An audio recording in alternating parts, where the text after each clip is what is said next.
Глава 11. Скрытые силы. Этническая регенерация как принцип. Итак, мы рассмотрели все известные в этнической истории фазы этногенеза. Но нельзя считать изложение вопроса законченным, если мы не упомянем еще об одном специфическом свойстве этногенеза – способности этноса к регенерации. Суть этнической регенерации – это частичное восстановление этнической структуры, наступающей после периода деструкции. Какой характер носит регенерация в зависимости от фазы этногенеза? В фазе подъема регенерация на уровне этноса не наблюдается, поскольку пассионарность довольно устойчиво растет, что ведет к усложнению структуры этноса. В акматической фазе уже есть что восстанавливать, поскольку эта фаза подрывает политическую мощь этноса, его хозяйства, даже часто бывает связано с повышенным уничтожением собственных сограждан, когда они начинают бороться друг с другом.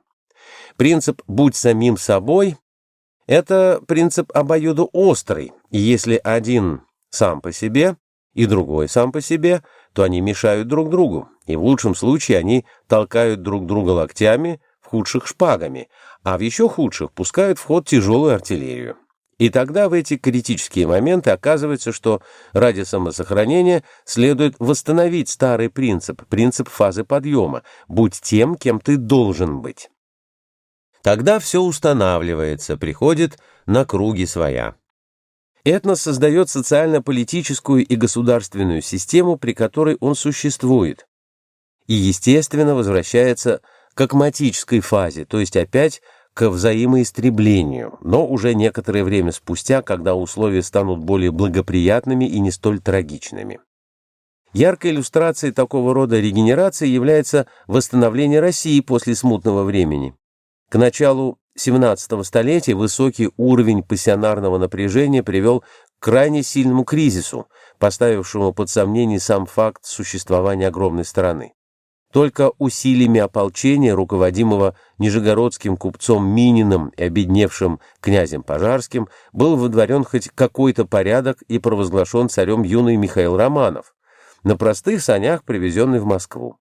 Уже при Алексее Михайловиче были восстановлены засечные линии против татар, присоединена Украина, шел процесс крестьянской колонизации по Оке и Волге. Но продолжалось это недолго. Растущая пассионарность вновь заявила о себе страстями раскола, кровью восстания Степана Разина, Хованщины, стрелецких бунтов и петровских казней. Пассионарный перегрев снова вступил в свои права, и снова каждый стремился быть оригинальным. При инерционной фазе, когда идеалом является или римский цезарь, или джентльмен, или святой, или богатырь, также возможна регенерация. Возможно, что в критический момент найдутся такие люди, которые опять поставят во главу угла не свой личный эгоистический интерес, не свою шкуру, а свою страну, как они ощущают ее, свой этнос, свою традицию. Проверим себя.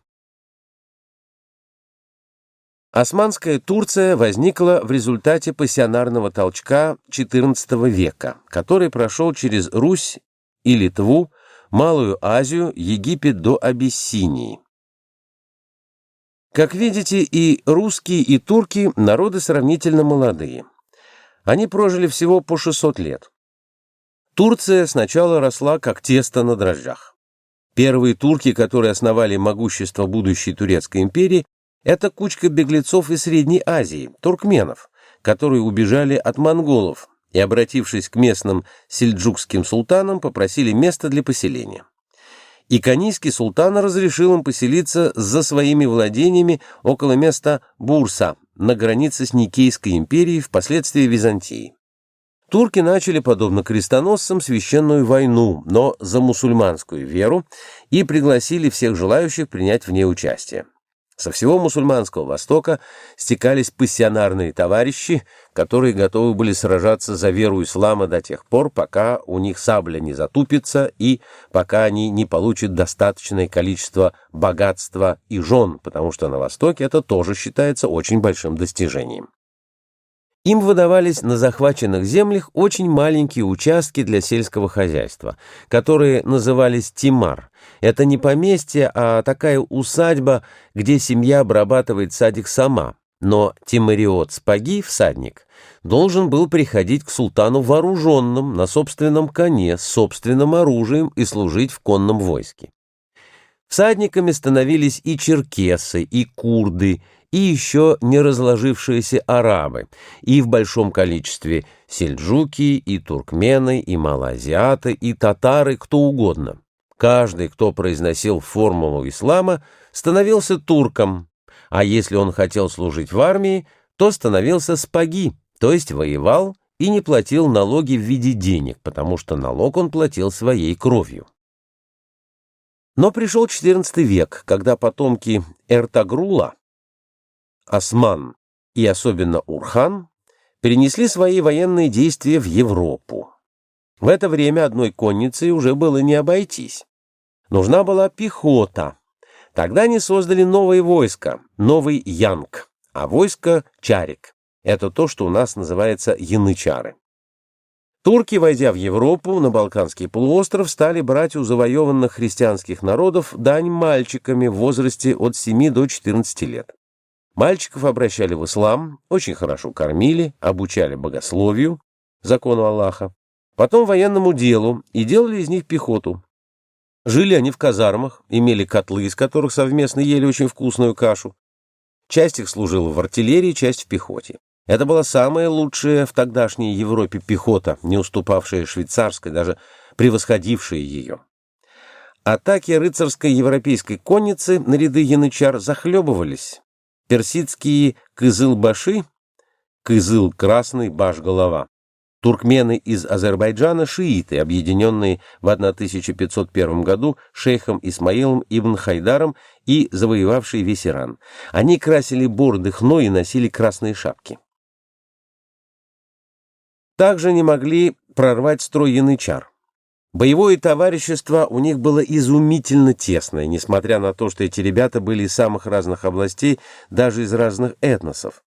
Сербы, болгары, македоняне, греки, албанцы, валахи, то есть румыны, все могли стать янычарами. Надо было только быть христианином, обращенным в ислам. Потом они стали жениться, семьи заводили, но ночевали у себя в казармах. Только в отпуск ходили к женам, по-прежнему ели из общего котла и представляли собой надежнейшую и вернейшую силу султана. Но раз уж турки вышли на Средиземное море, то стал нужен флот.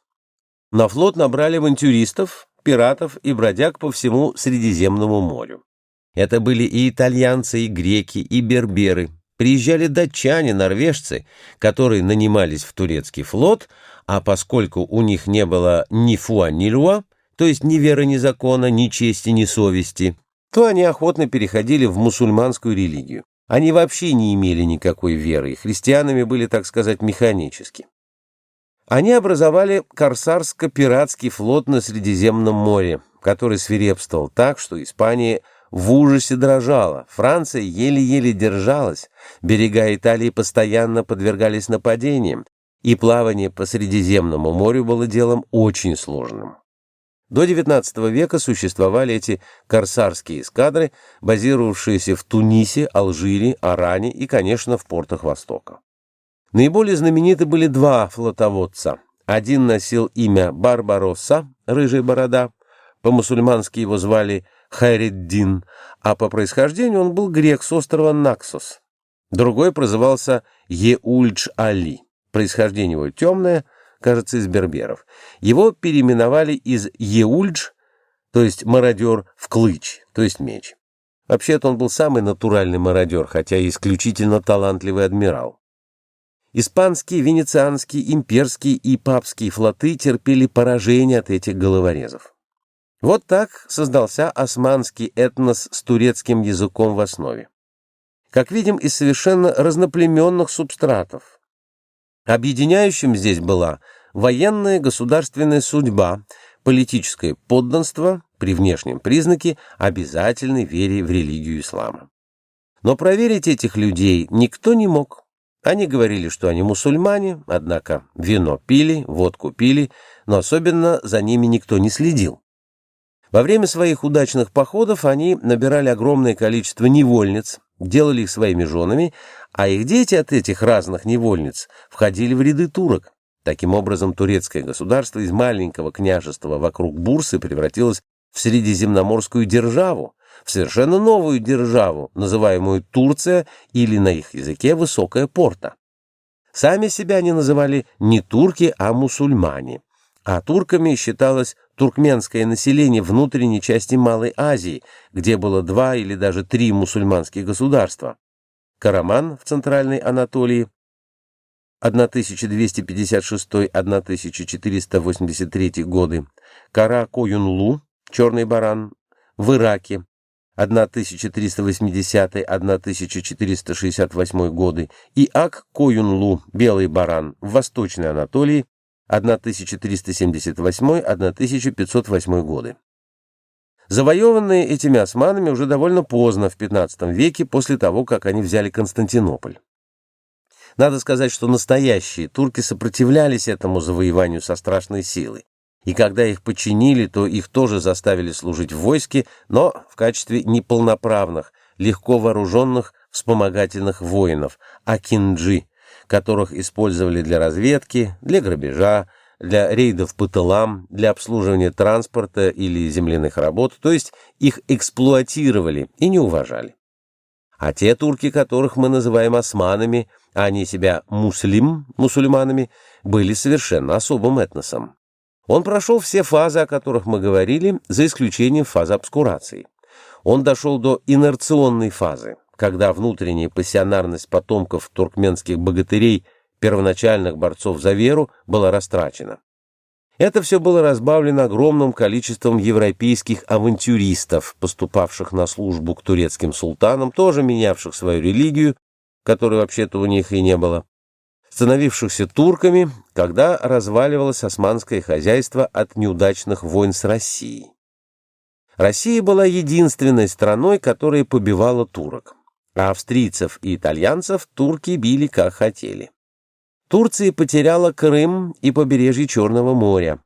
Войны, которые стоили дорого, были неудачными. Османская империя постепенно стала разлагаться. Разлагаться она стала не только от войн, но и от безобразного ведения хозяйства. Поскольку из крестьян выжимали все соки, то они вели хозяйство хищнически, и в этом благодатном полумесяце, который в древности кормил огромное количество народов, появлялось все больше и больше бросовых земель. Крестьяне бежали в города, тоже вступали в бандитские шайки на море и на суше, потому что это было выгоднее, чем сидеть дома, копаться в земле и подвергаться постоянным оскорблениям и ограблениям со стороны чиновников, чужих для них и непонятно откуда взявшихся. Хотя те и назывались турками, но происходили то из поляков, то из немцев, то из итальянцев, то из французов, из кого попало, кто только захотел обвить себе челмой голову. Кончилось это страшной катастрофой в XIX веке, когда турки вдруг сообразили, что им чего-то не хватает. Денег. А откуда их взять? Оказывается, есть очень легкий способ – взять в долг. И они стали брать кредиты под проценты у французских капиталистов на покрытие чрезвычайных расходов. А чрезвычайных расходов у них было много. После побед Румянцева, Суворова, Кутузова, Дибича, который вошел в Адрианополь, вообще огромные расходы были. В конце концов оказалось, что оплатить долг они не могут. И тогда французское правительство пошло навстречу своей французской буржуазии и сказало: «Ну ладно, мы для вас взыщем этот долг». Оно ввело флот в Эгейское море и потребовало таможни во всех портах, разработки соли и других полезных ископаемых как концессии, право сбора налогов где угодно, пока они не вернут долг. Итак, Турецкая империя, огромная страна, оказалась колоссом на глиняных ногах.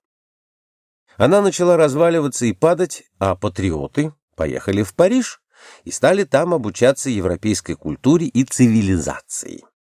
Пожив некоторое время в Париже, они возвращались совершеннейшими французами и пытались устроить у себя какое-то подобие бонапартовского режима или даже республиканского. Это были младотурки. Кончилось все тем, что эти младотурки произвели революцию, низвергли султана Абдул-Гамида, заключили его под стражу, вступили в мировую войну на стороне Германии и были разбиты, уничтожены. Хорошего в их управлении не было ничего, хотя они обещали всем свободу, но кончилось это жуткой резней армян. Около миллиона армян было вырезано турками, потому что младотурки заявили, что армяне против этого режима. А те действительно были против, потому что никакие недостатки старой организации исправлены не были, и те армяне, которые 500 лет жили под гнетом турецких султанов, богатели, жирели и размножались со страшной силой, населяя даже Америку, были жесточайшим образом этими либералами убиты. Турцию вот-вот должны были оккупировать войска Антанты. Англо-французы заняли Константинополь, греки — Смирну и пошли вглубь Турции. И тут случилась регенерация. Акматическая фаза кончилась в XVI веке. С XVII по XX век шел инерционный период. Оказалось, что те турки, которые жили около Константинополя у Эгейского моря, в культурных городах, действительно никуда не годны. Они могли только пить кофе, курить трубки, беседовать на любые темы, о погоде, о политике, о городских сплетнях, но защищаться они совершенно не умели. А вот дикие, обиженные всеми туркмены внутренних Нагорий и Малой Азии сохранили свой пассионарный запас, потому что их никуда не брали, и пассионарные юноши оставались дома. Им приходилось очень уныло пасти овец, ссориться с соседними армянами, хотя до резни не доходило, заводить семьи и размножаться. И когда их поднял Кемаль-паша на войну против захватчиков англо-французов и греков, то они очень быстро выгнали их из своих пределов и восстановили Турцию в тех границах, которые существуют ныне. Но здесь мы видим законченный процесс, пример этнической регенерации за счет использования неизрасходованной пассионарности отсталых окраинных районов. Пассионарность сгорела в самом Стамбуле, но не в провинциях. То же самое произошло в Аравии, но тут доминанта была другая. Арабов подняли против турок, и они, не имея возможности сражаться с регулярной армией, парализовали турецкие тылы, дали возможность англичанам захватить Палестину, продвинуться от Басры на север, в Месопотамию и разгромить турок. Таким образом, импульс у арабов оказался тоже сохраненным в начале XX века, и они добились самостоятельности, потому что подчиняться туркам им было очень неприятно.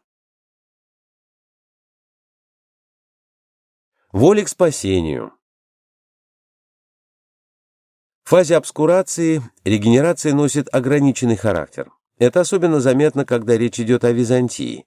Уже в XI веке 20-миллионное население империи охладело к интеллектуальным проблемам. Многие предпочитали всем занятиям роскошную жизнь в самом богатом городе тогдашнего мира Константинополе. И в самом деле чудные постройки, которые искусные ремесленники украшали предметами дивного ремесла, рынки, полные зерна, мехов, девиц из Руси, шелков из Багдада и Китая, вин из Греции, коней из Венгрии и Болгарии, школы, где изучали наряду с Гомером и Платоном поэму о храбром Дигенисе о Крите и стихи романа Сладкопевца. Светлые храмы и могучие стены превращали город в особый мирок, только вписанный в тело Византийской империи. А кругом столицы, по обе стороны Босфора, на опаленных солнцем холмах Фракии и Вифинии, бродили козы, звенели цикады, и загорелые крестьяне обрезали виноград или собирали оливки на арендуемых участках, а то и на полях помещиков.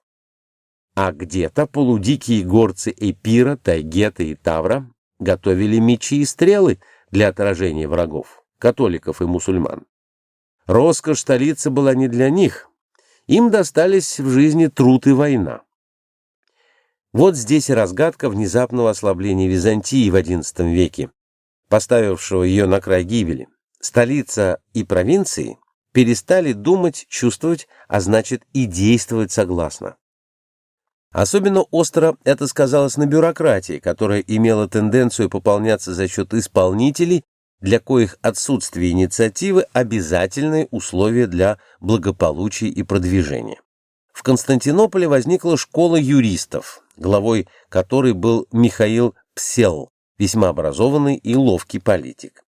Опираясь на расположение императриц Зои и Феодоры, юристы взяли в свои руки управление страной, сделали своими руководящими принципами законность и рационализм, ограничили провинциальную аристократию и за полвека поставили Византию на край гибели.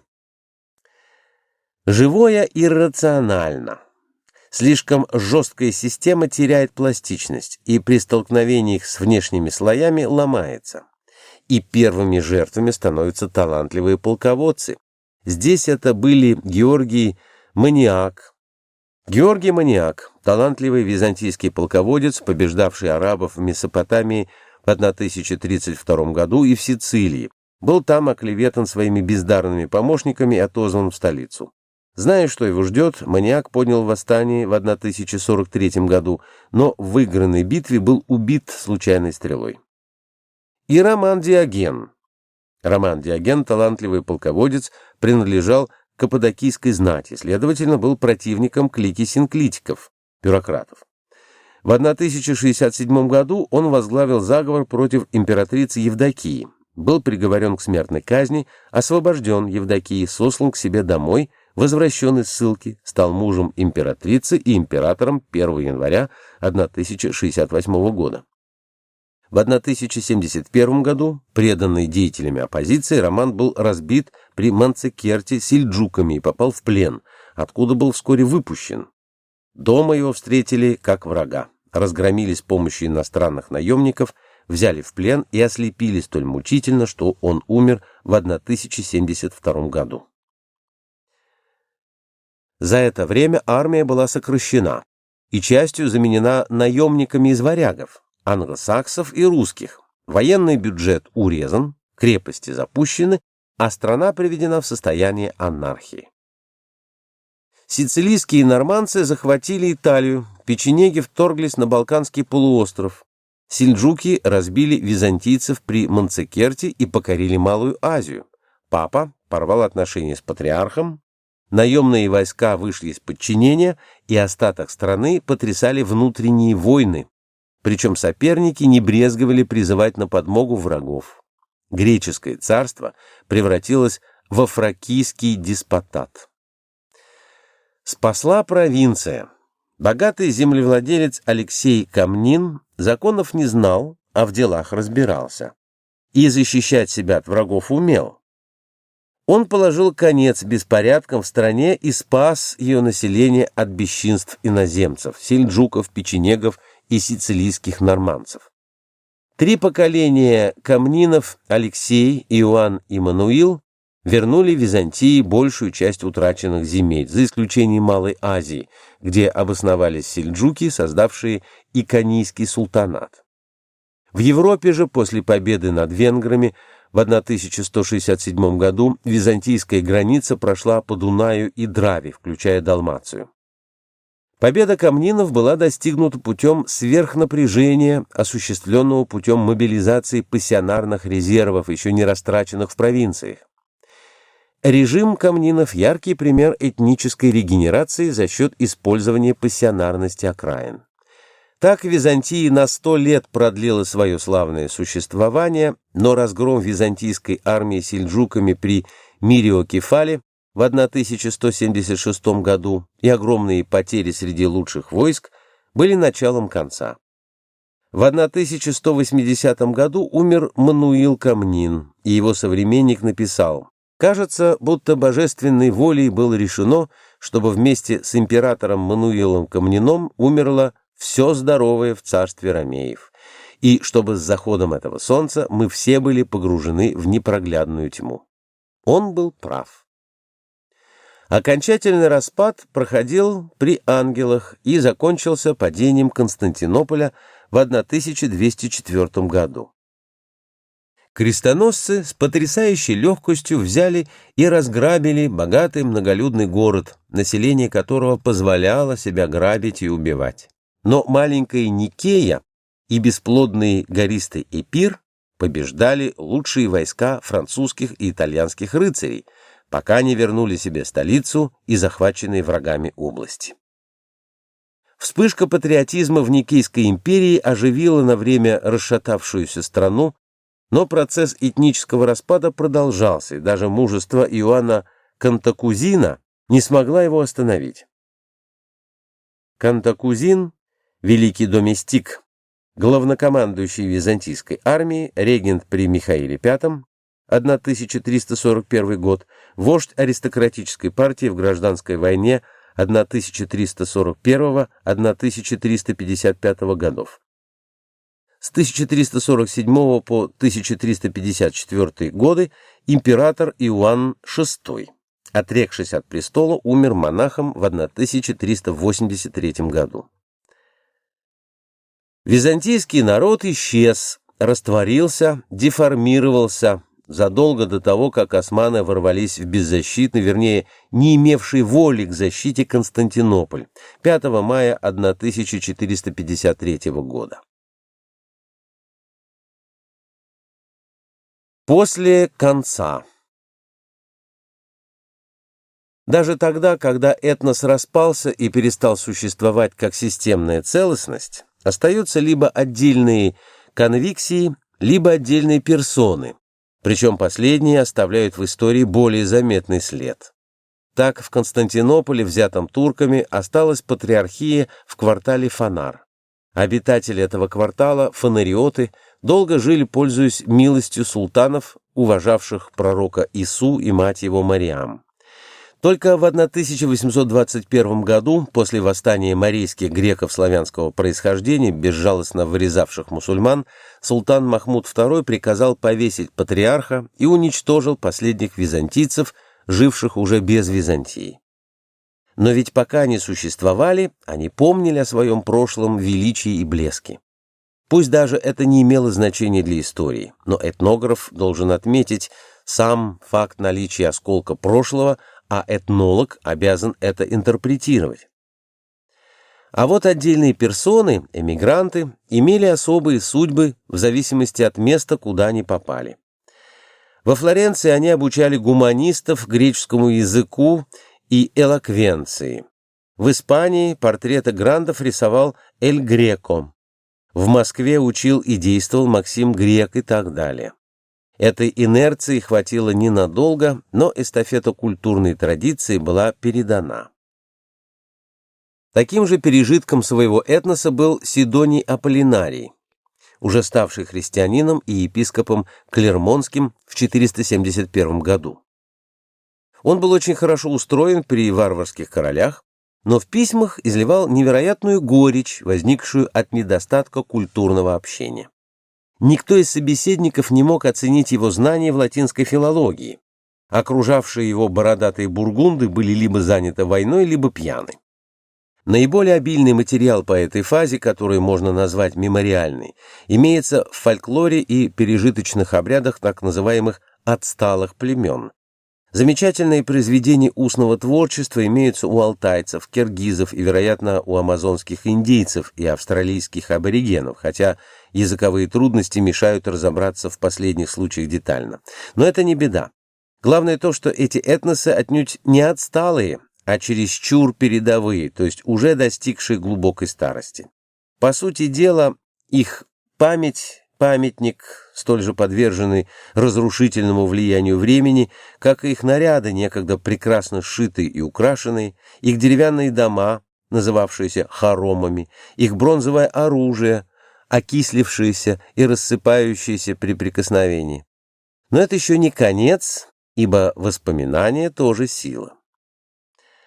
Описанные здесь люди мемориальной фазы еще имеют кое-какую пассионарность, мучающую их из-за сознания безнадежности.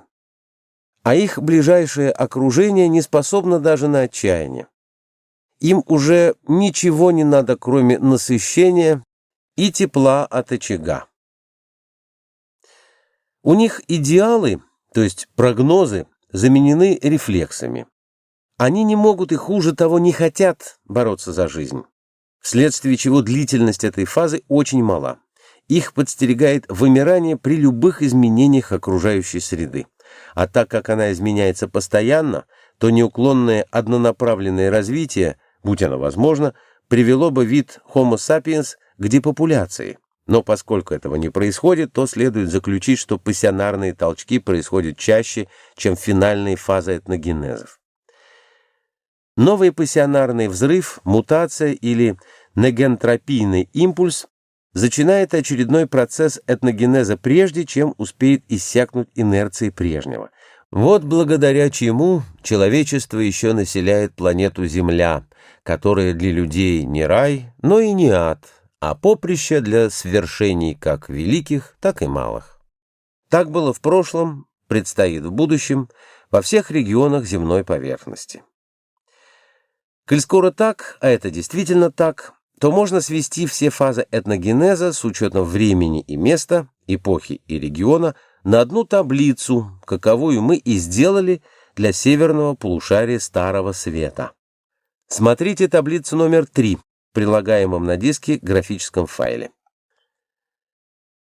Если бы было достаточно сведений, то можно было бы интерпретировать таким же образом этногенезы Америки, Южной Африки и Австралии, но это дело будущего.